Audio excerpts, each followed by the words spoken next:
मछली और मेढक। एक बार की बात है, एक तालाब में दो मछलियां और एक मेढक साथ रहा करते थे। एक मछली का नाम सतबुद्धि और दूसरी का नाम सहस्त्रबुद्धि था। वहीं मेढक का नाम एक बुद्धि था।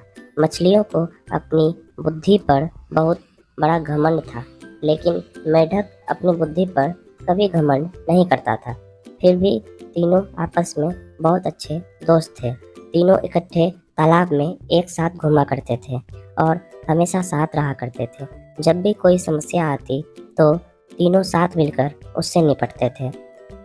एक दिन नदी के किनारे से मछुआरे जा रहे थे। उन्होंने देखा कि तालाब में मछलियां भरा हुआ है।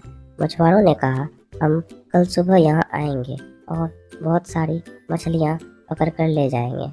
मेढक ने कहा, मछुआरों की सारी बात सुन ली और वह तालाब में मौजूद सभी को जान बचाने के लिए अपने दोस्तों के पास गया। उसने सद्बुद्धि और सहस्त्रबुद्धि को मछुआरों की सारी बात बताई। एक बुद्धि मेढक ने कहा, उन्हें अपनी जान बचाने के लिए कुछ करना चाहिए। दोनों मछलियां कहने लगी, हम मछुआरों के डर से अपने पूर्व जो की जगह है छोड़कर नहीं जा सकते।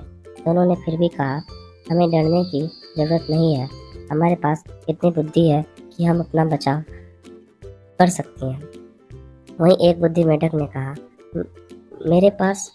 मुझे पास में मौजूद एक तालाब के बारे में पता है जो इसी तालाब से जुड़ा है। उसने तालाब के अन्य जीवों को भी साथ चलने को कहा, लेकिन कोई भी एक बुद्धि मेढक के साथ नहीं गया, जाने को तैयार नहीं था, क्योंकि सभी को सद्बुद्धि और सहस्त्र बुद्धि पर भरोसा था कि वो उन सब की जान बचा लेंगी। मेढक ने कहा, तुम सब मेरे साथ चलो, मछुआरे सुबह तक आ जाएंगे। इस पर सहस्त्रबुद्धि ने कहा, उसे तालाब में छिपने की एक जगह पता है। सद्बुद्धि ने भी कहा, उसे भी तालाब में छिपने की जगह मालूम है। इस पर मेढक ने कहा, मछुआरों के पास बड़ा जाल है, तुम उनसे नहीं बच सकते हो। लेकिन मछलियों को अपनी बुद्धि पर बहुत गुमान था। उन्होंने मेढक की एक न सुनी, लेकिन मेढक उसी रात अपनी पत्नी के साथ दूसरे तालाब में चला गया। सद्बुद्धि और सहस्त्रबुद्धि ने एक बुद्धि का मजाक उड़ाया। अब अगली सुबह मछुआरे अपना जाल लेकर वहीं आ पहुंचे। उन्होंने तालाब में जाल डाला। तालाब में सभी जीव अपनी जान बचाने के लिए भागने लगे, लेकिन मछुआरों के पास बड़ा जाल था, जिस कारण कोई भी बचकर नहीं जा सका। जाल में बहुत सारी मछलियां पकड़ी गई। सद्बुद्धि और सहस्त्रबुद्धि ने भी बहुत बचने की कोशिश की, लेकिन उन्हें भी मछुआरों ने पकड़ ली। जब उन्हें तालाब से बाहर लाया गया तब तक दोनों की मौत हो चुकी थी। सद्बुद्धि और सहस्त्रबुद्धि का आकार सबसे बड़ा था, इसलिए मछुआरों ने उन्हें अलग रखा था।